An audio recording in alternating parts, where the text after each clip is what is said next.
A chuva caía incessante sobre o telhado de zinco da pequena favela, criando uma sinfonia melancólica que ecoava pela madrugada. Cada gota parecia carregar o peso do desespero que assolava aquela comunidade esquecida pelos poderes públicos. Maria Conceição segurava seu filho de 7 anos, Gabriel, contra o peito, sentindo as costelas salientes da criança através da camisa rasgada. O último grão de feijão havia sido consumido 3 dias atrás. A água suja do poço comunitário era tudo o que restava. Para enganar a fome que roía as entranhas da família, Gabriel havia parado de chorar há 2 dias, não por resignação, mas por pura exaustão. Seus olhos grandes e escuros, outrora brilhantes de curiosidade infantil, agora refletiam apenas o vazio de quem conheceu a desesperança antes mesmo de compreender o mundo. Mãe, eu não quero mais brincar, murmurou Gabriel com a voz fraca.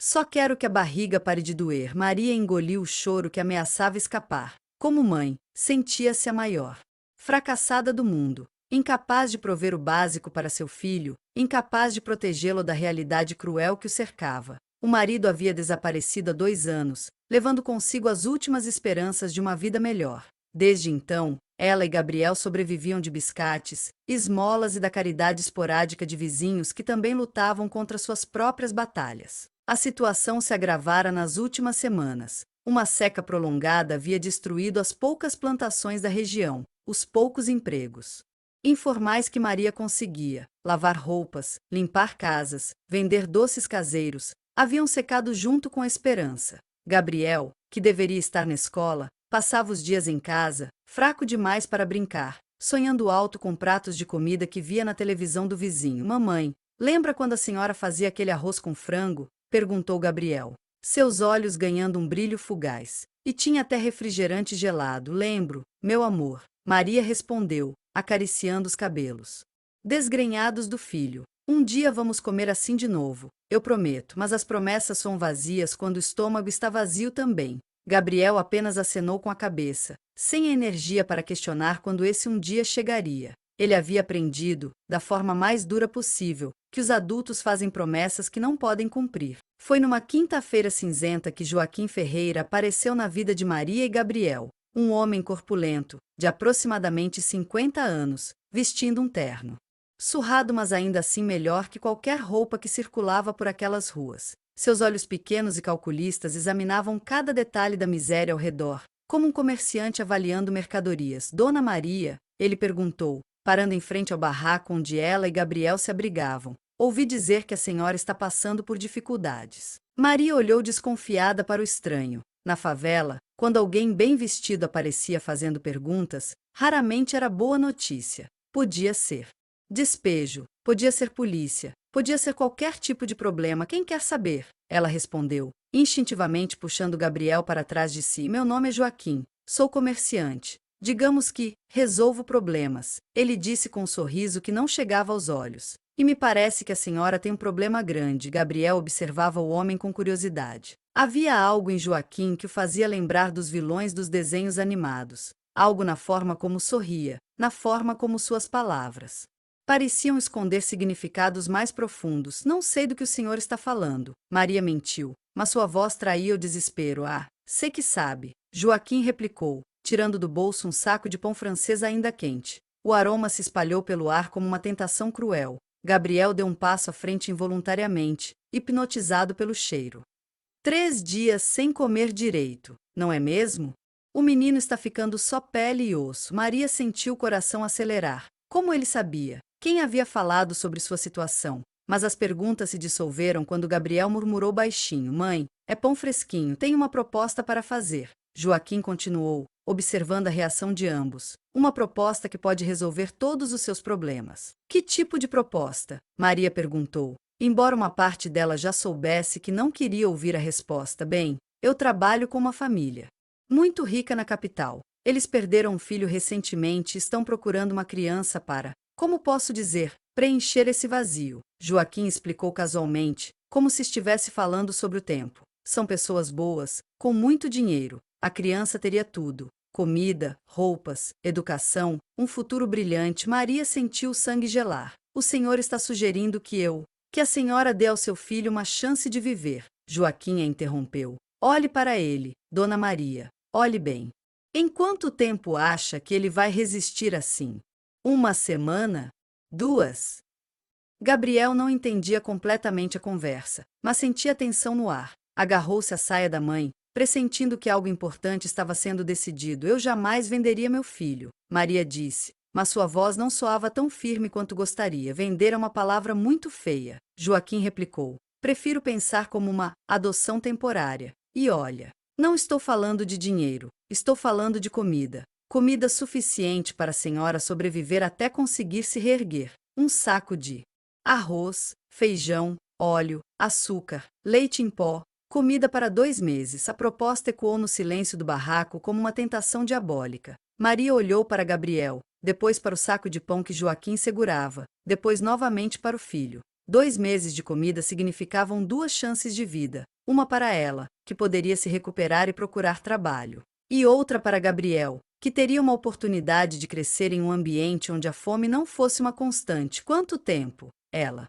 perguntou numa voz quase inaudível. 6 meses. Joaquim respondeu prontamente. Depois disso, se a senhora quiser, pode ir visitá-lo. E quem sabe, se as coisas melhorarem por aqui, ele pode voltar. Era mentira, e todos os 3 sabiam disso. Mas às vezes a mentira é mais confortável que a verdade nua e crua.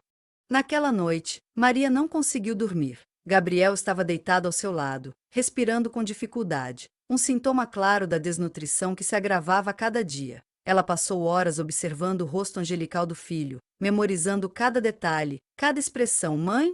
Gabriel sussurrou no escuro. Aquele homem vai nos dar comida. Talvez, meu amor. Maria respondeu, sentindo as lágrimas escorrerem pelo rosto. Você gostaria de morar numa casa grande, com muito espaço para brincar? Gabriel pensou por um momento. Só se a senhora for junto. E se eu não pudesse ir logo de cara? E se você tivesse que ficar um tempo sozinho, mas com pessoas boas que cuidariam muito bem de você? Não quero, Gabriel respondeu imediatamente. Quero ficar com a senhora. Maria abraçou o filho com força, inalando o cheiro de seus cabelos. Como explicar para uma criança de 7 anos que às vezes o amor significa deixar ir? Como explicar que a pior decisão de uma mãe pode ser, paradoxalmente, a melhor para o filho? Na manhã seguinte, Joaquim voltou. Desta vez, trazia consigo não apenas promessas, mas provas. Fotos de uma mansão suntuosa, de quartos repletos de brinquedos, de mesas fartas de comida. Mostrou também uma certidão de nascimento falsa já preparada. Gabriel se tornaria Miguel Santos, filho adotivo de uma família abastada. Veja só, Joaquim disse, mostrando uma foto onde uma mulher elegante sorria ao lado de um cachorro da raça Golden Retriever. Esta é Dona Helena. Ela perdeu o filho único num acidente de carro há 6 meses. O marido dela, seu Roberto, é dono de várias empresas. Eles têm tanto amor para dar, mas não conseguem ter mais filhos. Maria observava as fotos com uma mistura de fascínio e horror. Tudo ali representava um mundo completamente diferente do dela. Um mundo onde Gabriel poderia ter não apenas comida, mas oportunidades que ela jamais conseguiria oferecer. E se eles não gostam dele? E se maltratarem? Ela perguntou. Dona Maria, essas pessoas estão desesperadas por um filho. Joaquim explicou pacientemente. Eles vão tratar o Gabriel como um príncipe. Melhor do que um príncipe, porque vão saber dar valor ao que têm. Gabriel brincava no canto do barraco com um carrinho improvisado feito de lata. Estava tão fraco que mal conseguia empurrá-lo. Seus lábios estavam pálidos, e Maria percebeu que ele havia emagrecido ainda mais durante a noite. Quando seria? Ela perguntou. Surpreendendo a si mesma hoje à tarde, Joaquim respondeu. Tem o carro esperando. Quanto mais rápido, melhor para todos. Menos sofrimento, menos tempo para dúvidas. Maria olhou para Gabriel, depois para as fotos da mansão, depois para o saco de mantimentos que Joaquim havia trazido como adiantamento. Arroz, feijão, óleo, açúcar, leite em pó, biscoitos, frutas enlatadas. Mais comida do que ela havia visto junto nos últimos meses. Preciso conversar com ele. Ela disse finalmente. Capítulo 4. A conversa mais difícil. Gabriel. Vem cá, meu amor. Maria chamou, sentando-se na única cadeira do barraco. Gabriel se aproximou e subiu no colo da mãe, como fazia desde bebê. Ela podia sentir como ele estava leve demais, como seus ossinhos se projetavam através da pele. Lembra quando você era pequeninho e eu contava histórias sobre príncipes e princesas? Maria começou. Lembro. Gabriel sorriu fracamente. A senhora dizia que um dia eu seria um príncipe. Pois é, e se eu dissesse que esse Dia chegou que uma família muito rica quer que você mora com eles numa casa linda, com muito espaço e muita comida. Gabriel franziu a testa. Mas eu não quero ser príncipe se a senhora não for a rainha. Maria sentiu o coração se despedaçar. Às vezes, meu amor, os príncipes precisam ir morar no castelo antes das rainhas. É assim que funciona nos contos de fada e depois a senhora vai me buscar. Claro que sim, Maria mentiu, beijando a testa do filho. Quando eu conseguir um trabalho bom e uma casa bonita, vou te buscar. Gabriel pensou por um longo momento. Eles vão ter comida de verdade? Tipo arroz com frango? Vão ter arroz com frango todos os dias. Se você quiser, e refrigerante? E refrigerante, Gabriel sorriu. O primeiro sorriso genuíno em semanas. Então tá bom, mas a senhora promete que vai me buscar. Prometo, Maria disse, selando com um beijo uma promessa que sabia não poderia cumprir. Joaquim observava a cena do lado de fora, consultando o relógio. Tinha outros compromissos, outras crianças para negociar, outras famílias desesperadas para explorar. Para ele, aquilo era apenas mais um dia de trabalho. O carro preto parou em frente ao barraco às 3 da tarde. Gabriel havia tomado um banho, o primeiro banho quente em meses, graças a um pequeno aquecedor que Joaquim providenciara, e vestia a melhor roupa que possuía, uma camiseta azul desbotada e uma bermuda remendada. Maria havia passado a manhã inteira fazendo uma pequena mala com os poucos pertences do filho. Um ursinho de pelúcia sem um olho, algumas roupas, um desenho que Gabriel havia feito dela, e uma foto amarelada de quando ele era bebê. Pronto? Joaquim perguntou, impaciente. Gabriel segurava a mão da mãe com força. Ele havia começado a entender que algo definitivo estava acontecendo, e o medo começava a substituir-a empolgação. Mãe, e se eu não gostar de lá? Ele perguntou. Você vai gostar, meu amor. Maria respondeu, ajoelhando-se para ficar na altura dos olhos do filho. Vai ter muitos brinquedos, muitos livros, e você vai poder ir à escola todos os dias, mas eu vou sentir saudade. Eu também vou sentir, Maria disse, abraçando Gabriel pela última vez. Mas sempre que você olhar para as estrelas, lembre-se de que eu estou olhando para as mesmas estrelas e pensando em você. Gabriel acenou com a cabeça, tentando ser corajoso. Então tá bom. Joaquim pegou a pequena mala e abriu a porta do carro. Vamos, menino. A viagem é longa. Gabriel caminhou até o carro, parou na porta e olhou para trás. Mãe, quando a senhora for me buscar, pode trazer um bolo de chocolate. Maria forçou um sorriso. Pode deixar. O carro partiu levantando uma nuvem de poeira. Maria ficou parada na porta do barraco até que o veículo desaparecesse completamente. Só então se permitiu desabar, chorando como não chorava desde que o marido havia ido embora. Os vizinhos, que haviam assistido à cena das janelas, se aproximaram com um misto de compaixão e julgamento. Algumas mulheres sussurravam entre si: como uma mãe pode fazer uma coisa dessas? Outras, que também tinham filhos e conheciam o desespero da fome, apenas balançavam a cabeça em silêncio.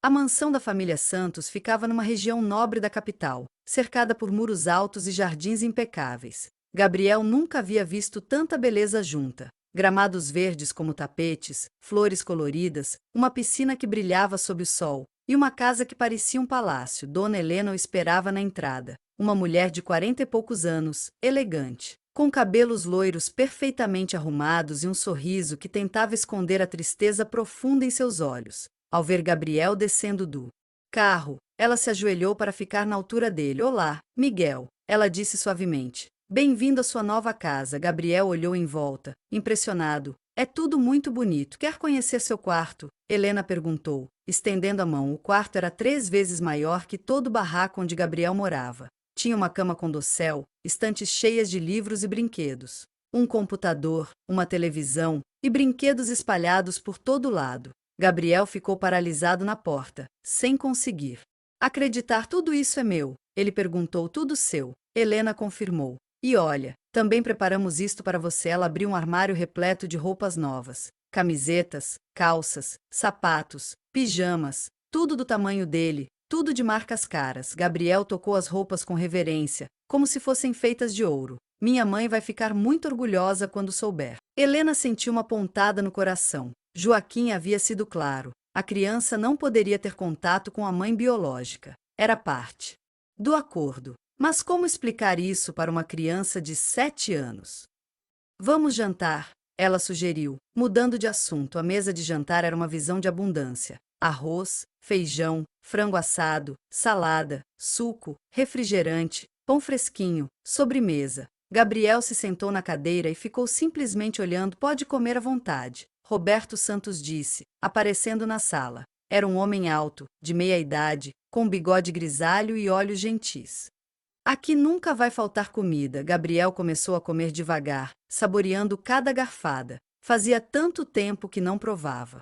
Comida de verdade que seu estômago reagiu imediatamente. Ele precisou parar algumas vezes para não passar mal. Devagar, filho, Helena disse carinhosamente. A comida não vai acabar naquela primeira noite. Gabriel deitou na cama macia e olhou pelo teto. Através da janela, podia ver as estrelas. Lembrou-se do que a mãe havia dito e sussurrou para o céu. Mãe, estou bem. A casa é linda e tem muita comida. Amanhã vou contar tudo quando a senhora vier me visitar. Gabriel se adaptou rapidamente à nova rotina. Acordava cedo, tomava um café da manhã farto, brincava no jardim imenso, almoçava como um rei, fazia lição de casa. Helena havia contratado uma professora particular e jantava em família. Helena e Roberto se mostraram pais atenciosos e carinhosos. Eles o levavam para passear no shopping, no parque, no zoológico. Compravam tudo que ele olhasse com interesse. Em poucas semanas, Gabriel havia ganhado peso, suas bochechas estavam rosadas, e seus olhos brilhavam novamente, mas havia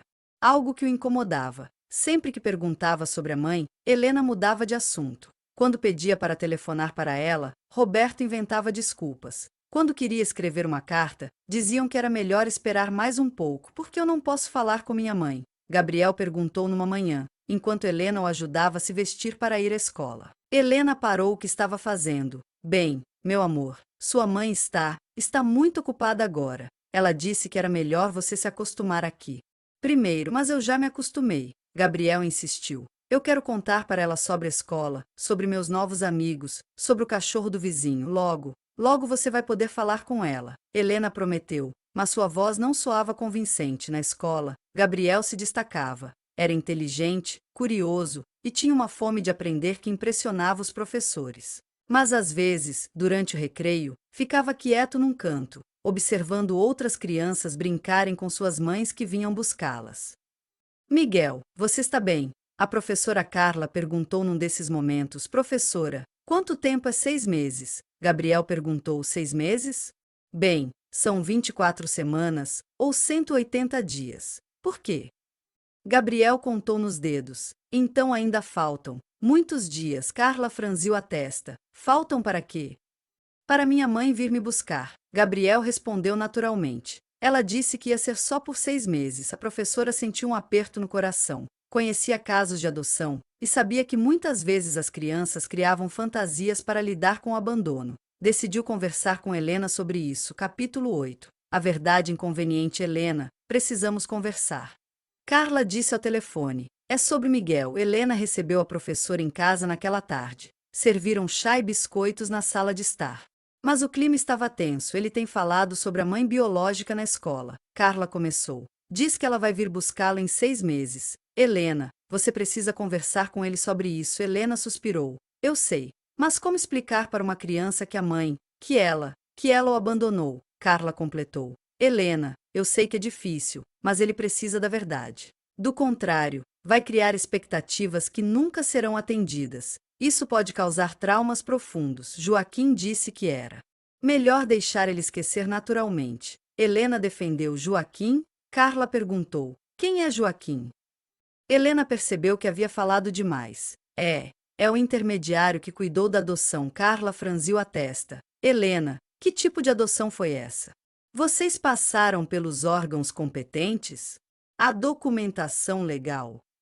O silêncio que se seguiu foi eloquente. Carla era experiente o suficiente para entender o que havia acontecido. Meu Deus, Helena, ela sussurrou. Vocês compraram essa criança? Não foi assim. Helena protestou. Nós salvamos ele. A mãe estava passando fome, não tinha condições de cuidar dele. Nós demos uma chance melhor para ele, mas vocês pagaram por ele. Helena baixou os olhos. Demos mantimentos para a mãe. Ela estava desesperada. Carla se levantou. Helena, isso é tráfico de crianças. É crime. E o Miguel, ele não é um objeto que se compra. Ele é uma criança que foi arrancada da mãe, mas olha como ele está bem. Helena argumentou desesperadamente. Está estudando, bem alimentado, feliz. Ele não está feliz, Carla replicou. Ele está adaptado. É diferente. Uma criança feliz não fica no recreio contando os dias para a mãe. Voltar após a saída de Carla, Helena ficou sozinha com seus pensamentos. No fundo, sempre soubera que havia algo errado naquele arranjo. Mas a dor da perda do filho havia nublado seu julgamento. Ela queria tanto ser mãe novamente que se convenceu de que estava fazendo certo. 3 meses haviam se passado, e Gabriel continuava perguntando sobre a mãe. Helena e Roberto tentaram de tudo: viagens, presentes, atividades especiais, para distraí-lo, mas nada funcionava. Papai Roberto, Gabriel perguntou numa noite, quando Roberto colocava para dormir. Sim, filho. Por que vocês ficam tristes quando eu falo da minha mãe? Roberto se sentou na beira da cama. Era uma pergunta direta demais para ser ignorada. Nós não ficamos tristes, Gabriel. Ele mentiu. É que às vezes é difícil falar sobre algumas coisas, mas ela vai voltar, né? Gabriel insistiu. Ela prometeu. Roberto olhou para aqueles olhos grandes e confiantes. Como destruir a esperança de uma criança? Como explicar que os adultos às vezes fazem promessas que não podem cumprir? Gabriel, às vezes as coisas não acontecem exatamente como planejamos. Ele começou cuidadosamente, mas as promessas são para sempre. Gabriel disse com a convicção que só as crianças possuem. A professora Carla disse que uma promessa é tipo um contrato com o coração. Naquela noite, Roberto não conseguiu dormir. Conversou com Helena até o amanhecer sobre o que fazer. Eles haviam se apegado genuinamente a Gabriel, mas estava claro que a criança nunca seria verdadeiramente deles enquanto guardasse esperança de reencontrar a mãe. Talvez devêssemos procurar essa mulher. Roberto sugeriu. Para quê? Helena perguntou, alarmada. Para que ela explique para ele que não vai voltar, para que ele possa seguir em frente. E se ela quiser ele de volta?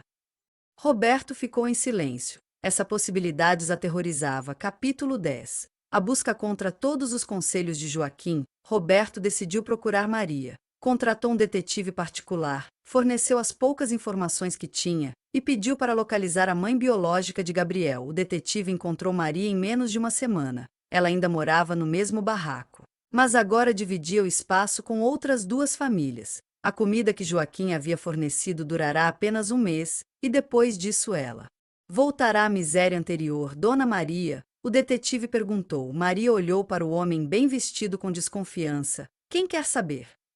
Meu nome é Carlos. Sou detetive particular. Estou aqui por causa do Gabriel. O nome do filho fez Maria gelar. Aconteceu alguma coisa com ele? Ele está bem. Ele está bem, fisicamente, Carlos respondeu, mas está sofrendo. Ele não para de perguntar sobre a senhora. Maria se apoiou na parede. Ele não esqueceu? Não, e a família que o adotou está preocupada. Eles gostariam de conversar com a senhora. Eles querem devolver ele? Maria perguntou, entre esperança e terror. Não. Eles querem que a senhora explique para ele que não vai buscá-lo, para que ele possa se adaptar completamente à nova vida. Maria sentiu como se tivesse levado um soco no estômago. Eles querem que eu diga para meu filho que não o amo mais. Eles querem que a senhora seja honesta com ele. Maria riu amargamente. Honesta? A honestidade é que eu vendo meu filho por um saco de arroz e agora eles querem que eu termine o serviço. Carlos percebeu que a situação era mais complicada do que Roberto havia pintado. Dona Maria, a senhora gostaria de ver o Gabriel? Os olhos de Maria se encheram de lágrimas. Todos os dias, todas as noites, a cada segundo desde que ele saiu daqui. Então por que não tenta recuperá-lo? Com que dinheiro? Com que advogado? Olhe para mim, moço. Olhe onde eu moro. Que juiz no mundo daria guarda de uma criança para mim? Carlos olhou ao redor. O barraco estava ainda pior do que antes. Sem Gabriel para dividir a comida, Maria havia doado quase tudo para outras crianças da vizinhança. Ela estava mais magra, mais abatida, completamente sem esperança. A senhora ainda o ama? Ele perguntou. Essa pergunta mais idiota que já me fizeram. Maria respondeu. Um filho não é roupa que se tira quando fica pequena. É pedaço da gente. Claro que eu amo. Por isso mesmo eu entreguei. Roberto ficou em choque quando recebeu o relatório do detetive. As fotos mostravam Maria em condições ainda piores do que quando havia vendido Gabriel. Ela claramente não havia se beneficiado do acordo. Pelo contrário, parecia estar definhando de tristeza e culpa. Helena, Nós precisamos fazer a coisa certa. Ele disse: Que coisa certa? Helena perguntou, temendo a resposta. Precisamos levar o Gabriel para ver a mãe dele. Você enlouqueceu? E se ela quiser ficar com ele? Então ele fica. Roberto disse com uma firmeza que surpreendeu a própria esposa. Helena, nós não somos os pais dele. Somos apenas cuidadores temporários, mas nós o amamos, eu sei. Eu também amo. Mas às vezes amar significa deixar ir. No sábado seguinte, Roberto acordou Gabriel cedo. Vamos fazer uma viagem. Para onde? Gabriel perguntou, empolgado. É surpresa, Roberto respondeu, não conseguindo mentir completamente. A viagem de carro durou 3 horas. Gabriel dormiu a maior parte do caminho, acordando apenas quando chegaram à favela. Ele olhou pela janela, confuso. Papai Roberto, por que paramos aqui?